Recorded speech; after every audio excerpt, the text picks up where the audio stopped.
Ladies and gentlemen. I want to know, can you find your mind?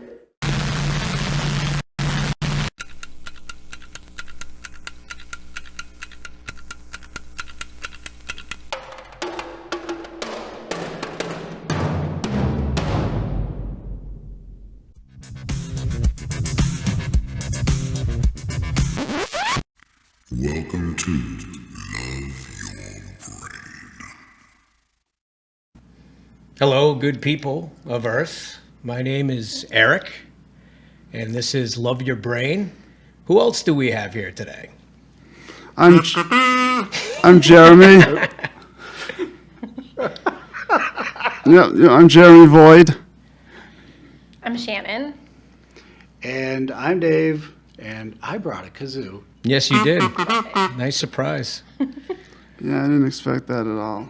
No, I still don't have to lean in every time I talk. and I'm sure that after she just set those sound levels, that I just blew her fucking hands, That was fucking nice. ears off. All right. So here we are. Usually this podcast is Dave and I and a guest here and there, or just Dave and I, and now we have two other faces, two other bodies, because you can see us all too, which is also a new thing. So what are we doing here?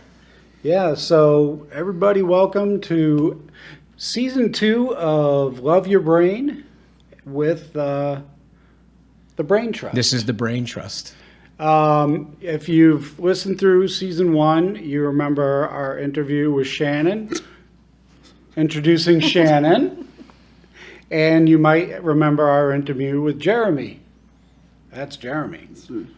All right. And, well, because of the type of conversations we had, we started thinking that, well, for your own sake, you guys need more than just hearing Eric and I's voice all the time. So, and at some point, we're going to reach our limit. You know, Yep. I'm almost actually out of knowledge, so It's time to bring in expand. fresh. It's time to expand, and it made perfect sense to expand the panel with these two folks. Why? I mean, for me, intriguing conversation, insight, also the perspective that each of them brings. That is, I think it's a good balance for this podcast in general. And and they're not surface people. They're No. kind of like us. They kind of dive right in. Yeah. And you know what? Why don't we let them talk about themselves instead? Yeah. Why did you Let's shut guys up. want to be on here? You can go first. Oh, thank you. You're welcome. Well, I really enjoyed myself when I was here the first time. Yeah. And I don't know, it was just so much fun. I want to be around. I want to know what's going on. I want to be a part of things. So here I am. Awesome. Yeah. Glad you're here. Yeah, me too. Me too. I'm Jeremy Void, a brand new podcaster on this show. Anyway, so I wanted to be here because I was here to talk about the Dunning-Kruger effect, and that never happened. But we got sidetracked on this whole other thing, and I was thinking they liked me a lot on the show, so I was going to ask if I could be a co-host, but then they asked me first, so here I am. Oh, wow. I didn't even Yeah, know that. That worked I was out pretty thinking well for about you. it, and then, Awesome. Yeah. I mean, they were the most electric conversations that we had, really. Just, Yeah. you know, not that our other guests weren't, but there was something about when the two of you left, it felt like, crap, we never even got a chance to get the conversation started. Right. Yeah. Yeah. So that's why all four of us are here now. And I mean, moving forward with different episodes, it may be all four of us, it may be two of us, it may be three of us. And that's kind of the cool ebb be one of and us. flow of the new Love Your Brain Trust. And it could be 5 of us or 6 of us. Yeah. Yep. If we bring in guests and Yeah. if we can ever get somebody to replace Ringo. Ba-doo-ch. Nice. Oh, nice. All right. Well, so we were talking about kind of getting into it a little. We've already kind of started talking about why we wanted to do it and, well, what did we decide to do to kind of help kick this off? Shannon, this was your idea.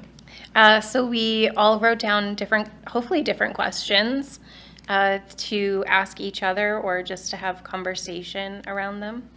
And they're in the box, so we'll just kind of go one at a time around. Yeah, what I like about it is we found out because that we recently weren't specific enough about exactly what the question should be about. So that we put them in there. So at some point, Eric's going to be giving quotes for painting. Nice. Stuff like that. No, and I think the overall purpose of this too is just, I mean, we did a couple episodes, Dave and I, where we got to know each other, Right. so that the audience could get to know us better. And that's really what this is an introduction to all of us on a deeper level. And hopefully these questions open that pathway to us saying cool things that you like. Yeah. I got one more thing I want to say is that I really am not too cool. These lights kill the migraine, Dude, you are man. too I'm cool for just, school, man. and I You're the am. coolest. Now you just burst my bubble. I thought you were the coolest guy in the world. Can we just cut this part out? Go ahead, finish your point of. That was my point. All right. Dave's not cool. I have no point. All right, Therefore, Dave's I not have cool. to wear no hat. Heard. All right. Well, since it was your idea, Okay. what we have here, ladies and gentlemen, hermetically sealed behind the stage. Hermetic. Hermetic. I like it. Hermetic. I don't know what We either borrowed a of those case words and we threw our questions in, and then it locked itself on us, and so now we're totally screwed. All right, so we got the box, and we're gonna do this by reach in and take something. If it's your own question, put it back. Oh, we can't let her look. Yeah, No, well, no, dude, you missed the. Oh, okay. Yeah, you could just look away. This is like right. just we're filming just before Christmas, so this is Yankee Swap. Yes. Okay. What is someone who changed your life in a real way and you've never actually thanked them? What would you like to say to them now? Ooh. That I've not thanked. That's a deepie. That really That's a is. good I one. feel like I try to show gratitude a lot of the time. So, who would I? Maybe somebody who passed away before you had a chance, or Yeah, you know what? Actually, I think I would say, to my ex-husband, actually. Ah, okay. Yeah. Let's go. What you I got? feel like we have 3 children together, and that obviously changed my life in a really powerful way. And I'm so grateful to have been given the opportunity to be a mom to such amazing people. And so I feel like I would want to say thank you to him, really. Like, I'm very grateful for the experience that I got to have because of who he is. So, wow. Yeah, Yeah. I can relate to you a lot on that. Yeah. That's yeah. good. Yeah. Do we want to go around and like answer for ourselves with these, or No, one No? Oh, Okay. I don't think we'll ever get to all the Yeah, Okay, questions. that's then, fine. yeah. Okay, yeah. Yeah. So my turn? I think we should go clockwise. What the hell? That's That, or we can go star-shaped. We'll but go clockwise. In reverse order of point of star. My Don't turn. look. Don't look. Don't look. I'm talking about.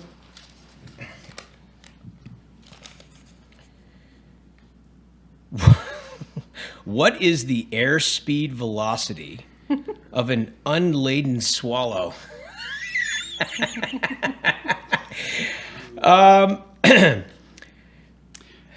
Is there anybody here who can answer this? So I don't even a swallow. That's a bird. Okay, I wanted to say this is my question.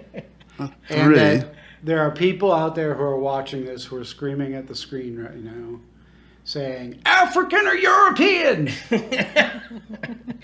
So I can pick another one then. Yeah, go ahead. It's a Monty Python reference. When you got out there, you guys said I needed a third question. Oh wow, dude, that was good. That's mine. Never mind. All right. Hopefully, one I can answer. Is there a difference between faith and imagination? Wow, that's a good question. I do believe that there is. What's coming to mind is that faith is more about like my convictions around the truth that I set as the foundation for how I use discernment and how I move forward in life. So faith is definitely more about convictions, and imagination has a lot more to do with the creative self. Imagination has a lot to do with the realm of allowing playfulness to lead you to new creations. So yeah, I don't see them as being the same at all. I see faith and imagination as two different things. However, I understand why someone would ask that question. And it's obvious. I'm wondering why you're pointing at me. Yeah, I mean, that's a Dave question. Plus, I could tell the handwriting was the same. Fine. Yeah. How you pulled two of mine out, I have no idea. So that's my answer. Yeah. I find it interesting because ultimately, I guess when I wrote it, I was thinking more closer to the beginning of one's faith, and how do they conceive and whether or not that's true or not, versus imagination, which is how do you consider in your imagination what you're going to do. Yeah, no, I get it. Yeah, That's good. So I guess that's where I was coming from. No, I understand. I think it's funny that you knew it was me, though. So I mean, come on. Obvious. yeah, Your turn. It could have been me. It could have been me. I'm sometimes that deep. because we don't have that many questions. I'm pretty deep too. So it could have been me. All right. All right, let's see. Yeah. I know this isn't mine because mine were all crumpled up into balls and just thrown in the hat or the box. What's something you've been thinking about lately that you haven't quite figured out yet? Is that what it says? Mm-hmm. All right. What's something you've been thinking about lately that you haven't quite figured out yet? About aging. I put my back out the other day, and I realized that it's like I thought I was going to live fast and die young. Now I'm just living fast and I'm growing old faster. So that's about the nature of what happened to me. So I've just been thinking a lot about that. And there's something else that's been on my mind lately that I can't really recall right now because it's not that important anymore. All right, that's what I got. I just the fact that I'm getting older faster because I lived fast, and now. Well, I healed pretty quickly. It took 2 days to heal from it, so that's pretty good. Anyway, yeah. You know, we were out just before coming in, Shannon made a comment about a new tattoo that I have, and part of that tattoo is the kind of thing that I would only have conceived of had I gotten older, because it's stuff regarding mortality, and I definitely was immortal before, or at least we don't really, Yeah. get out there with it. I don't know. I mean, how's aging treating you? Well, no, I mean, I'm thinking about it right now. And for me, what comes up more than anything is just legacy and making sure that I'm not running out of friggin' time. And I came here to do some big things, and, I'm only 47 years old. But really, if I'm looking at the clock, the 100-year clock, it's like, shit, I better get going here. So that's what I think about. Less about, the withering of the body and all that. I'm actually, surprisingly enough, in the best shape of my life at 47 years old. So that's not a thing. It's just, I don't want to run out of time. I want to make sure that I do the stuff that I came here to do, and that I do really cool shit. Yeah, so it's like a time thing for me. I don't want to run out of time. It's funny. As you were saying that, I was thinking that my one of my goals has been to learn how to become I'm now years old. Which is to say I'm just That's it. Ageless. That becomes some sort, not necessarily ageless, but the parts of the vehicle are going to break off as time goes on. And I think it's maybe Joseph Campbell, right? You start to identify yourself are you the I'm not going to remember the quote, But you less identify with the light bulb itself creating the light as more as you identify with the light, of which the bulb is only a vehicle. Yeah. Right, and I mean, I think people that think too much about their age end up aging themselves. That's self-fulfilling prophecy. You know, I think that age is a mindset. It is, sure, the science of the body is inevitable. However, and I know people that look and act a lot older than they are, and I think it has a lot more to do with their thinking, their internal thinking. Yeah, some people they project what like I was talking to someone the other day about when my new therapist was talking to him about how when I was 16 I met this friend at this program, community intervention program, a CIP in Arlington, Mass. And we went to this Toys R Us one day, and everyone was telling us to act our age. And we're fucking 16-year-old boys. We are acting our age. Yeah, right. Like we're grabbing squirt guns off the shelves and squirting each other without any water in them. Yeah. Just playing around. Everyone's like, act your age. But really, they're just in too much of a rush to grow up. Yeah. And at some point, when you get older, you start to realize that, what's the rush? I mean, I'm a certain age, but I don't have to be in such a rush to be mature all the time. I can have some fun. Mm-hmm. I mean, I act relatively immaturely, and when I was a teenager, I acted extremely immaturely, and I was always accused of wanting to grow up too fast.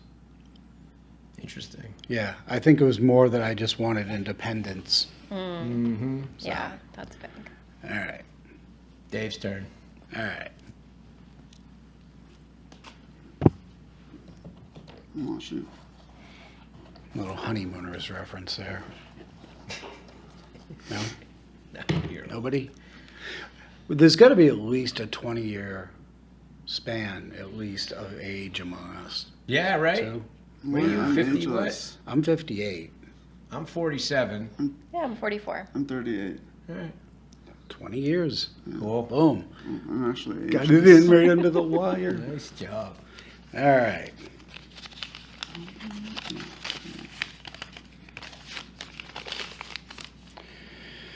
Of all the fears that you have, which one do you feel holds you back the most?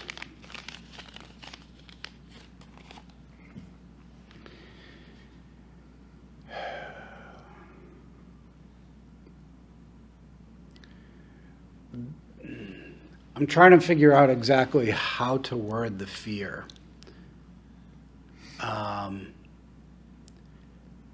Eric was talking about wanting to get done what he's supposed to get done while he's here. And I create, it's funny, I got sunglasses on, I'm sitting here with my eyes closed trying to visualize this, but I create constantly.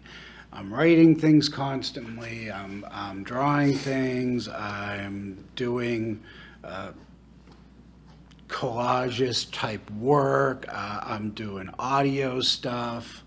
I went on a ringtone kick recently, that was fun. And I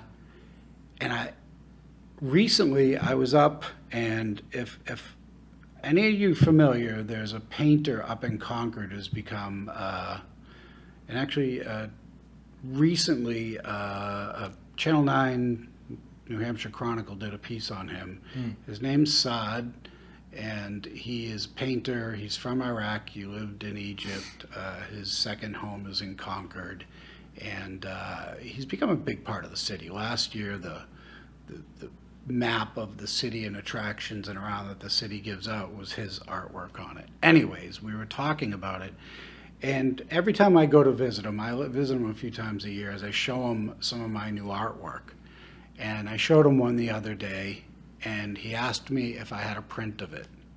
And I said, no, I don't. I mean, I make so much stuff, and I don't produce any of it. And I always come up with ideas on how to produce it. And then I never follow through, right? And a week later, I was standing there and I was talking to somebody about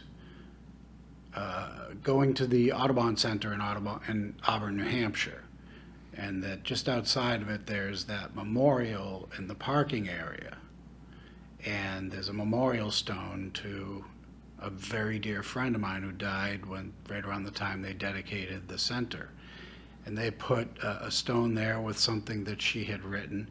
And then I did this artwork, and ultimately Audubon produced it on a sign and embedded it with their logo and stuff. And I was very proud of this. And I was talking to this woman about it, and I showed her, and she's like, "Oh, do you do a lot of art?" And we started talking, and she said, "Where can I see some of your stuff?" And I was like, and this just all recently happened, and somehow it's wrapped up in the biggest fear of like, I'm doing all this stuff, and unless somebody digs in boxes and my notes and a couple of folders when I die, ain't nobody gonna know. So I don't know what the fear is. There's a fear in there, but I can't name it. I have something for you. Is it the fear of not being seen or not feeling like you're seen? No, it's more like I don't feel like going through it. I don't. It's too much of a hassle. I'd rather do the art. Well, it's like why people. But have I kids. don't want it to be in vain. Well, yeah, it's like why people have kids. They have kids to carry in their name, their last name, their heritage. You want to create something to have it as like, so you're immortal. You're locked in this world. I would agree with that up to the point that I actually care less if it's signed even. Yeah. I want what's created to go out there, but I don't. Yeah, that's why I can't put a name. Yeah, no, to it. it's interesting to me that I'm not even hearing fear at all. Well, the fear, there's this tremendous amount of fear about it. Every time I think about what am I going to do about this, what should I do, what avenue should I take, and I freeze up. Okay. Absolutely freeze up every single time. The fear of like just not knowing the process and procedure of putting things out there. And maybe it's some sort of ADD overwhelmness, you know. Yeah, but I relate to that. Well, if it makes you feel any better, the Earth will explode someday and everything will be lost. oh, I know that. Yeah. So. Yeah, no, that's what makes me feel better. Yes. Yeah, because always has. That's what everything makes me ever feel better, created. knowing that the Earth is going to explode. Everything I ever created is absolutely gonna be love. just I turned would to love to dust do one day. an episode on existential risk. Yeah. I really would. All right, well, let's do it. What you got? Okay. What you got? What's the most insane thing you've ever done? Oh no, that's a good one. nice. Come on. I don't feel like I've ever done anything insane. No. Maybe Oh, this that's pa- crazy. Come on. Yeah. Just saying that is insane. This weekend probably was the craziest experience I've ever had in this life. I went, I could talk about all this stuff, right? I have at it. Okay, so I went away to an ayahuasca retreat, and it was the hardest medicine work I've ever done. And it was just it was terrifying, really. And it was really hard to stay with. And I went like outside of space and time, so nothing existed. And I had this fear that, am I going to know that I died? And like, what if this is on the other side of death? What if this human experience is actually what's on the other side of death? And it was like really messing with me, and it was really hard. I felt insane in some parts of it. So that's probably the most insane thing I've ever done. Yeah, it's like the thought that Also, we there might were already be in jesters. hell.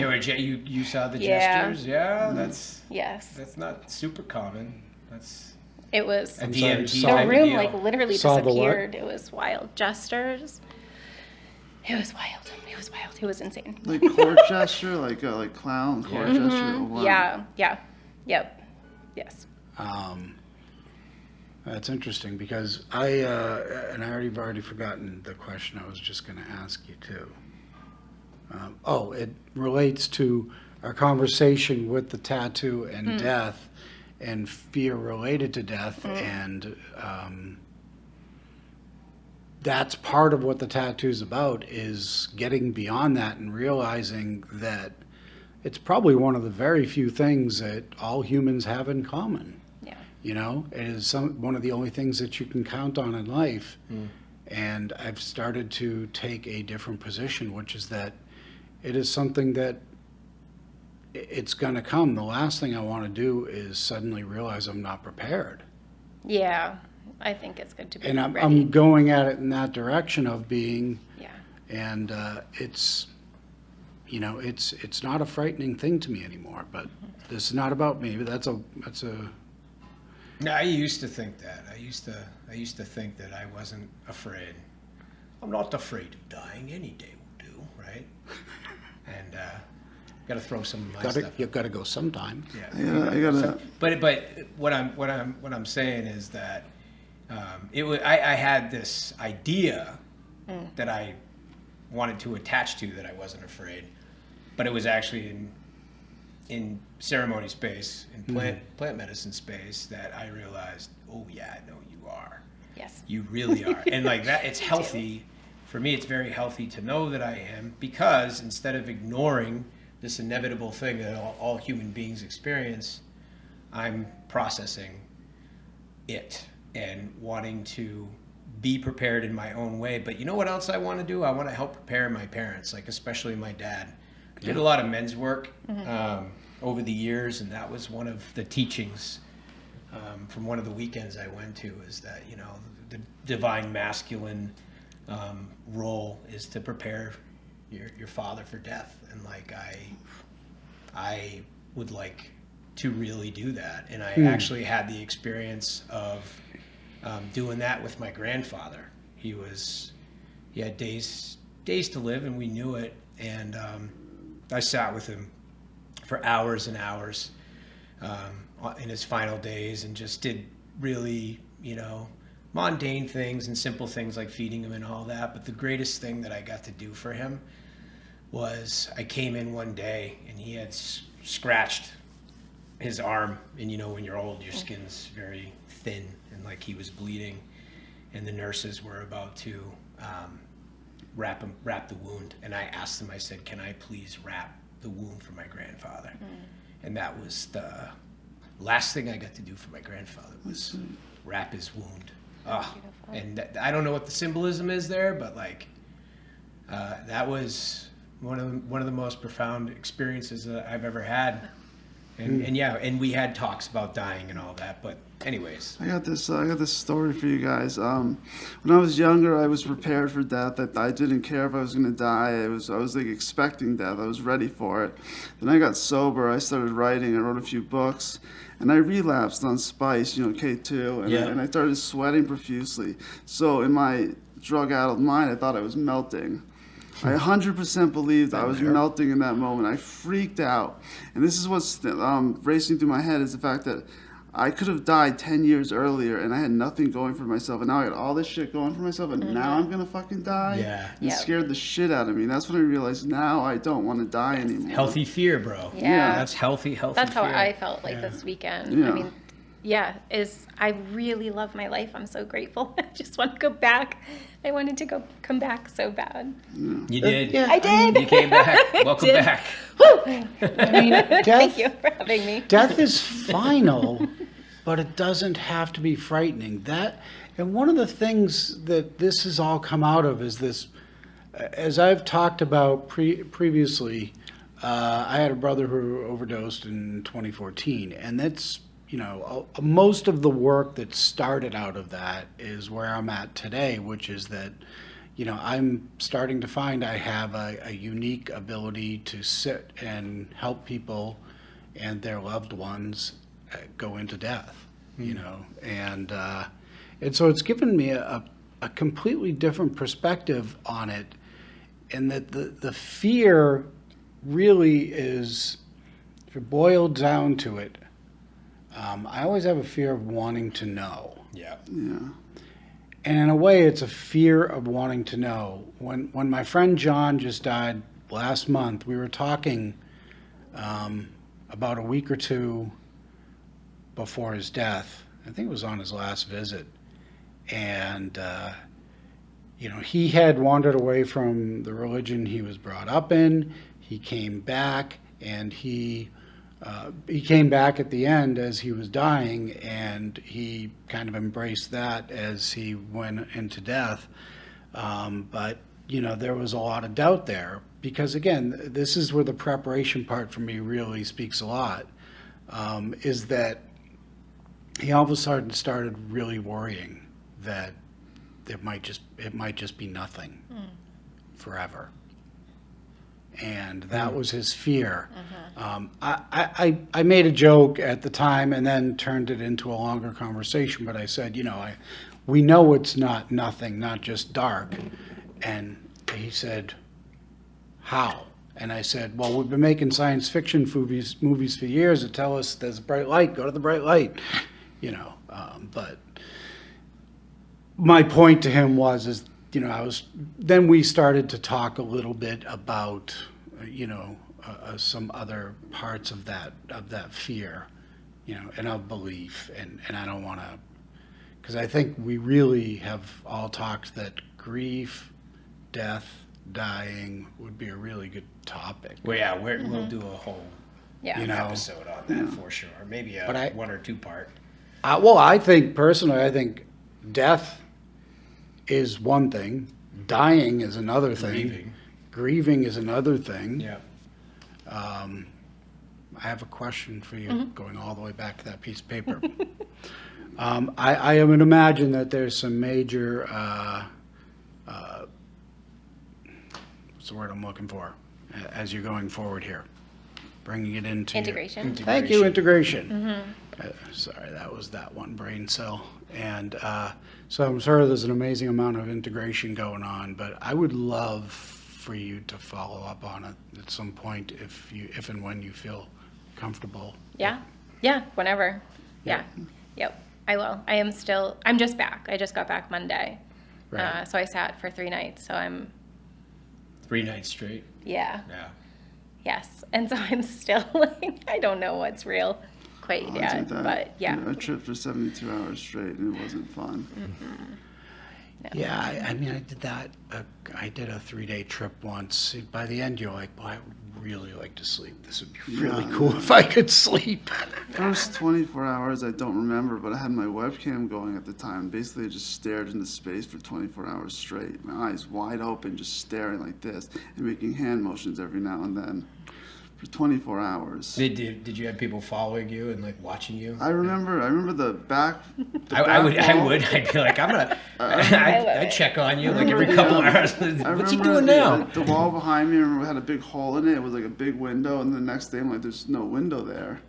I remember there were like cops. I remember this girl in this halfway house that I was in before. She came over to check on me to make sure I was okay. So I heard her voice a little bit in the background of the webcam video.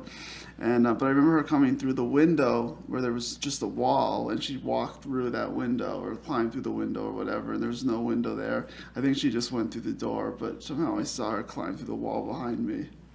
That's wild. For me, it was June 26th, 1985. How do I know? Well, the show was the next day, and we had just arrived outside Saratoga, and a guy asked me if I wanted some liquid acid, and I said sure, and he went to give me a drop, and it was a very large puddle, and I drank it. At some point soon after that, I guess I disappeared. The next afternoon, I came wandering into the campsite at like 4 or 5 in the afternoon. The show's at like 8, I'm like, where the hell have you been? Everybody'd been looking for me. My friend said I came wandering and I had like hairs, hay sticking out of my hair and stuff. And we eventually met a couple people who helped put some pieces together. But it's not like I actually remember it. It's hearsay, Yeah. But yeah, by the next evening, I was just like, God, I just want to sleep at this point because anyway, that just reminds me. I won't get too into it, but if anyone's listening of my friends, they're probably like, "You should tell your story about when you started a cult at the music festival." I disappeared for 2 days and no one could find me, and it wasn't just psychedelics that I was on. I was on a lot of different things, and I always had the alter ego of like if I was drunk, people would call me the Bolt. But if I was on like stimulants or other substances that kind of amplify things, I was called Philosophobolt. And I was definitely philosophical for like 3 days. And when my friend Tommy Benson found me, his version of it's much better. His story's better, but I had like 5 people following me around. And I was like teaching them about life and pointing things out. And he had to like tell them to leave me be. That's insane. Just want to say, I was like working with medicine women this past weekend. I wasn't out at festivals doing rando drugs. It's really important, I was like very, very, very intentional about my weekend and how I spent my time and where it was and who it was with. And it was the deepest work I've ever done. And really beautiful and profound and safe and all of that, but also insane. Yeah. Let the boys take it and run and talk about our drug use. But speaking that of is not what you were doing. No. For the record. I'm very and thank happy you for brought clearing that that up. No worries. But speaking of intentional, Yeah. some point I do want to talk about the fact that at one point I did start a religion, and you know this story. Oh yeah. And we finally decided to give it the ixnay after we met strangers who reacted as if they knew about this religion and this people. And I did it all for a joke to see how easy it would be to start a religion. This is long before John Oliver did it. But I really did, and I was working in graphic arts, and so I started producing pictures. It was real early on, like late 80s, and this is prior to Adobe, and I was doing special effects to the pictures and stuff, and then I was writing scripture to go with it, and then we started mailing them all over to friends all over the country, and kind of like the Discordians. That's There's awesome. like a fake religion about like absurdism. You know about Discordians, right? I do not. Oh, well, you should look it Well, up. they're sub-followers of mine anyway. Yeah, So. I gotta check out a story for you guys. I once almost joined a religion. Nice. That's Nice. the story. Yeah. All right, Eric. Is it my turn? Yes. It is. Yeah, that was a long answer. Tangent. Hey, Yeah. Where's the time? We don't even know the time. It's 14 minutes and 55 I seconds. don't even see it. Where do you see Can that? you see it? It's, I can't it's see from it. all the acid I did before. I So, started. yeah, I'll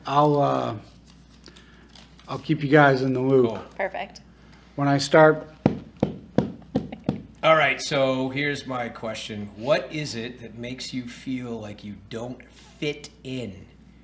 No, you don't get further info. Fit in. Why do they assume that you don't fit in? Yeah, right?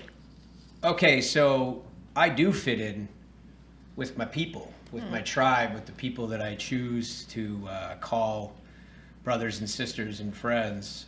but what about where you don't fit Right, in? I'm getting it. My God, would you let me answer the question? Sorry. So I didn't write where, it. Where, yeah, where I, How the hell where did I that feel happen? like I don't fit in is, and it's interesting too because I was having this conversation with the owner of the kava bar up in Burlington called Mesmer, brand new kava bar, awesome place. And my business partner and I were talking to him about this and how it's difficult sometimes to be around people who are talking about the weather and very superficial, like small talk stuff. That's where I don't feel like I fit in. However, I'm very, I have a very adaptable personality and creative mind where I can absolutely be in that scene and talk about the weather and talk about, sure, you want to talk some sports stuff, I'll pretend that I even know what you're talking about. That's where I don't feel like I fit in. And that's, When I was a kid, I had one of those dictionaries, where the picture with the word and definition. yeah. And actually, there was a page that said gregarious, and it actually had your picture. But in all seriousness, man, you personify gregarious when I see you with somebody. Yeah. Absolutely. I can, yeah. So yeah, I can fit in. I can pretend that I fit in almost anywhere, and yet a lot of the time it's just a very thick facade. It's not my authentic self. Yeah. But yeah, that's my answer. Cool. Yep. Like it. That's why I didn't give any extra. Good. Like, you don't get. I thought you didn't write the question, Dave. Go ahead. no. Your turn. No, yeah, don't stop because I'm saying something. Yeah. Just what you're supposed to do is ignore me. Yeah. Okay, Mr. Cool. All right. If two part of you that The part of you. if the part of you that you hide from the world finally grabbed the microphone and introduced itself, what would it say? Ooh, that's a hard one. Yeah, I write books and I write on my darkest side all the time, and I just read them at open mics, and people get appalled by some of the stuff I say. But the part that I hid probably would be the opposite of that. It would be the part that most people reveal, be my soft side, my decency. If it would introduce itself, what would it say? It would say, "Hi, everybody. I'm a good person." I like it. I like it. Nice, man. That's good. I dig it.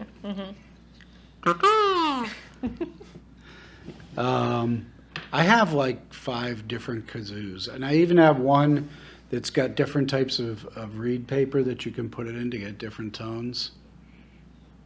Love kazoos. It's the universal instrument. I mean, anyone can play it, right? Anybody, actually, if they're the one kind of those things where it almost, if you're having trouble playing it, it's because you're thinking about it too hard. Yeah.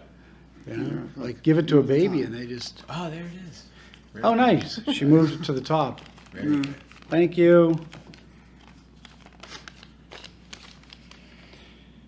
Oh shit! It's ripped right through the middle of the word. Would you rather stand in Antarctica naked or in the desert wearing a parka? I didn't write it, I just guessed. Good guess. Good guess.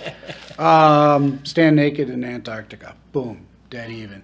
I actually, last night, it was freezing rain out, and I ended up having to go outside and do something, and I didn't have a shirt on at the time, and I just wandered out, did what I needed to do.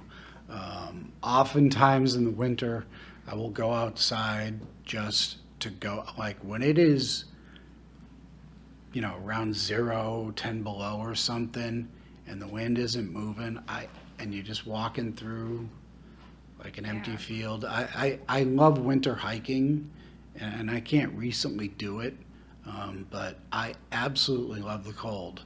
Yeah. And now it helps the swelling go down But in in various places. Antarctica, you got to worry about the peeping penguins. I don't care about no penguin. They peep. I know. So do I. No, but I mean, granted, this would assume in this case that I'm allowed to pick for how long because, bare skin exposure, wind chill, You can jump into a hot tub.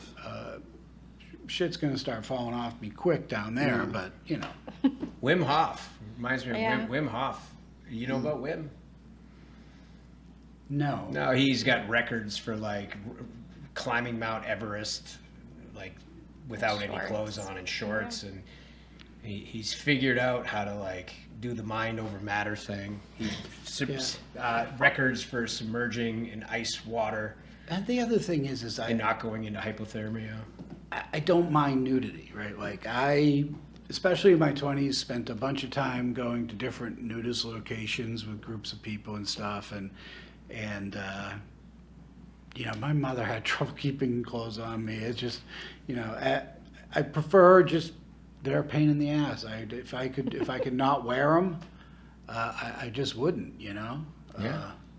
Much to my children's dismay. I'm better now than I was. I was very fearful of being naked around people. Yeah. And I'm not anymore. I go to a men's circle and didn't have to do it we'll yet. go in the sauna and everyone in there is naked and it's just not a big deal. It's just not a Okay. big deal. You know? Yeah, Sure. once you Yeah. finally get over that part that you realize is that we all have them and they're just different shapes and sizes. Yeah. I mean, it's once you realize that everybody's small, you're all set. That's the absurdity part that, to me, that's the absurdity part that Jeremy talked about way at the beginning, which is that that's absurd because all of that is wrapped up in having been shipped overseas on a ship in the heads of some people who thought a certain way about what is or isn't decent. You know? Yeah. I mean, all of that is a preconceived notion that is built up into a culture and Right. handed to you. Right. Right? Yeah. It's not a real fucking thing. But not. I still think it's gross when you're at the gym and there's a guy at the locker across from you standing there, takes off his towel, butt naked, searching through his locker for all his clothes, and he's all wrinkly and pale, and he's Well, I searching was for just- and he like bends down really low to get stuff. It's just really You hideous. gotta love them when they squat. Well, yeah, there's no doubt that the worst part about it is that anybody who's actually comfortable going naked looks like me. Right? So that's the problem there. Whose turn is it now? We gotta get off this topic. Okay. Oh God, why I keep getting okay. What's one painful experience you'd never want to repeat, but you also wouldn't give back because it gave you something essential? We're just gonna go back to last weekend again. No, probably childbirth.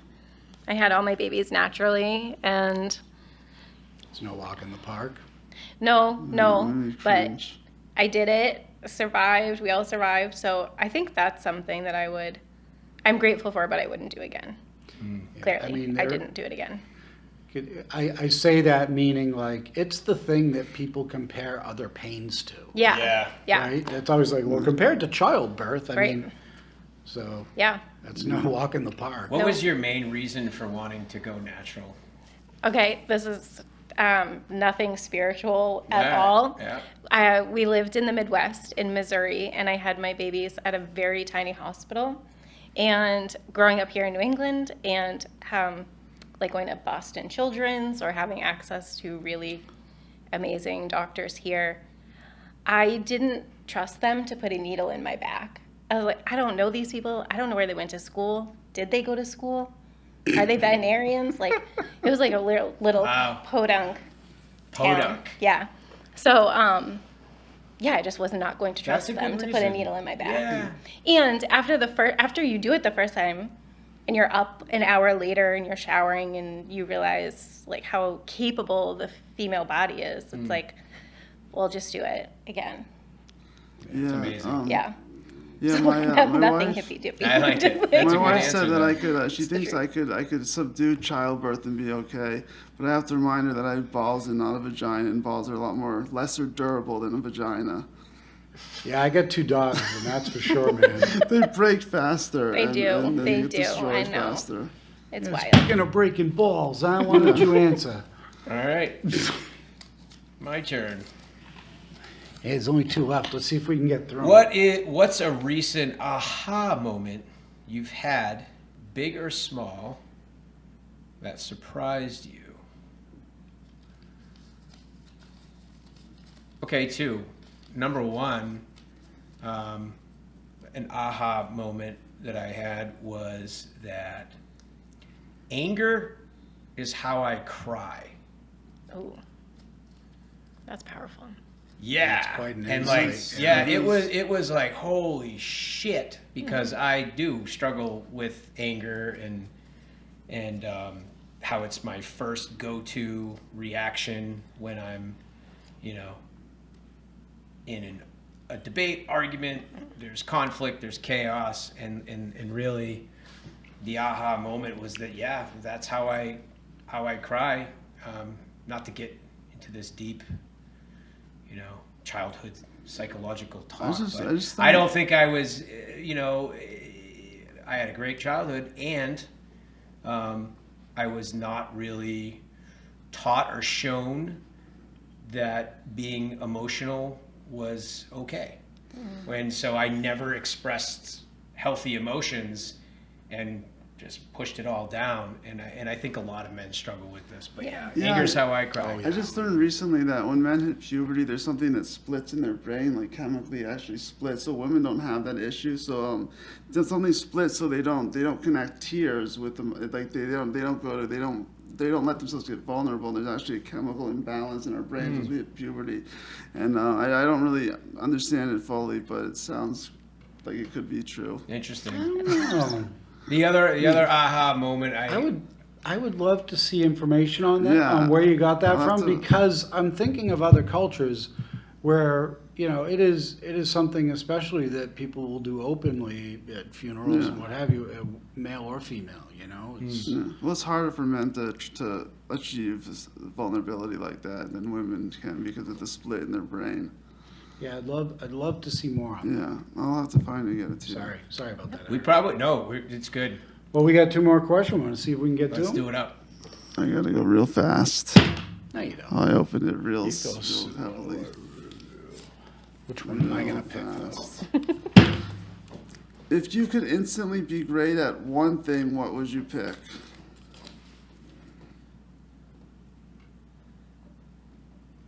Beach volleyball. Oh, I like it. I like it. No, if I could be great at one thing, what would I pick? I'd be smarter than all you motherfuckers. Not just these ones, all those ones too. That's all. Okay. You might actually be. No, I doubt it. That's good. Dave, Eric, let's go. Shannon, I'm ready. We accomplished. Jeremy. Yes. This is good. Can somebody find a drum to roll, please? All right. What's something you oddly what is something you're oddly passionate about that people wouldn't guess? You know, in all other locations, I would say something like writing poetry, but this is an area where I've actually thrown that out there. Yeah. I couldn't have guessed you were passionate about writing poetry. But boy, because I mean, I've talked about some stuff I'm pretty passionate about here.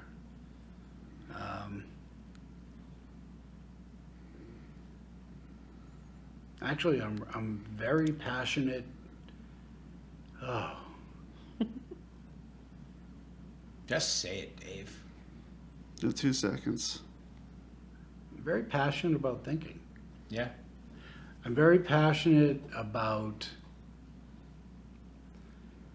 I've gotten to a point where I don't actually just. I rarely am spontaneous for a lot of things anymore. Partially because being spontaneous always got me into trouble, but also because I've started to learn to look at where the desires and the thoughts and the thinking and feelings are all coming from, and kind of laying them open and doing a autopsy on them, and anyway, and I absolutely love doing it, and in studying things, you know, first looking at Western psychology and stuff, and then also learning more about Buddhism, and and then also learning about things like the quantum realm, and then like taking these things and just mixing them around together and looking at things and looking at how this stuff comes from, and I'm really fucking passionate about it. And it's one of those things right behind getting art and poetry out is also these thoughts and how I can see the connections to them that I would also like to be able to get out there. And you get some of that stuff I write. I'll send it to Eric, you know. So that's probably the second thing that comes to mind. So there you have it. Cool. Well, Love looks it. like we've accomplished what we set out to do. All the questions got answered Yeah, that was great. in an equal way. Yeah. So Except for the Monty Python one. yeah, that was funny. Good job. So moving forward, for all you listeners and people watching us, you're gonna see these new faces Yep. and different Eventually- combinations eventually of we'll be all old these faces. faces in upcoming episodes. After a while, we'll become old faces. Yeah. It's amazing how it works out that way. Yeah. Or old new faces. That's Yeah. it. Cool. Yeah. All right. Well. All right.